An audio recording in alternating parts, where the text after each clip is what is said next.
ஊருக்கு தேர் அழகு. எங்கள் ஊர் ஸ்ரீவில்லிபுத்தூர் ஸ்ரீ ஆண்டாள் அம்மன் தேர் அசைஞ்சு வர்ற அழகை பார்க்குறதுக்கு 2 கண்கள் பத்தாது, காண கண்கோடி வேண்டும்னு சொல்லுவாங்க இல்லையா?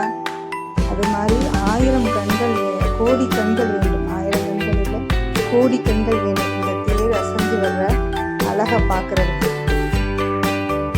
முன்னாடியெல்லாம் தேரை ஆண்டாள் கோவில் தேரை தினமும் கோயிலுக்கு காலையில் போய் இழுக்க ஆரம்பிச்சுட்டு சாயந்தரம் எங்கே வரைக்கும் இழுக்க முடியுதோ அந்த இடத்துல நிறுத்திட்டு வீட்டுக்கு வந்துடுவாங்களாம்.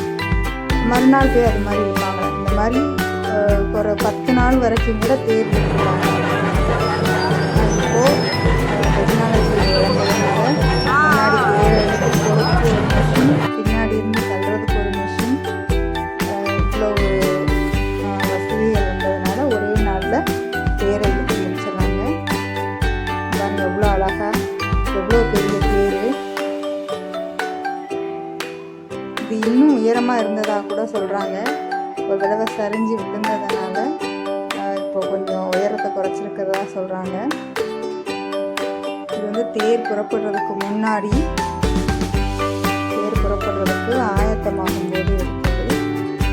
மக்கள்லாம் ரெடியாக வச்சுருக்காங்க. தேருக்குள்ளே போய் சாமி கும்பிட்றாங்க பாருங்க. பக்கத்தில் இருக்கிற பில்டிங்லேருந்து இந்த பில்டிங்லேருந்து வழி வச்சு அந்த வழியாக உள்ளே அங்கே போய் ஆண்டாள் அம்மனை தரிசிச்சுட்டு வர்றாங்க. மக்கள்லாம் தரிசனம் பண்ணி முடிச்சதுக்கப்புறம் அம்மன் வீதி விழா காட்சி தருவாங்க.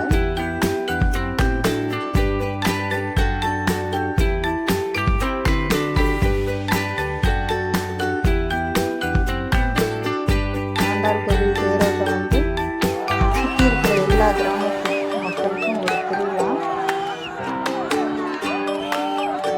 இந்த தேர் நகருது.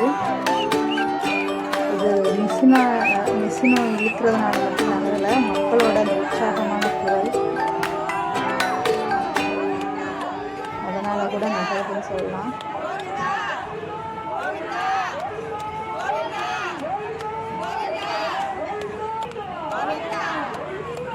முன்னாடி தள்ளுது பாருங்க.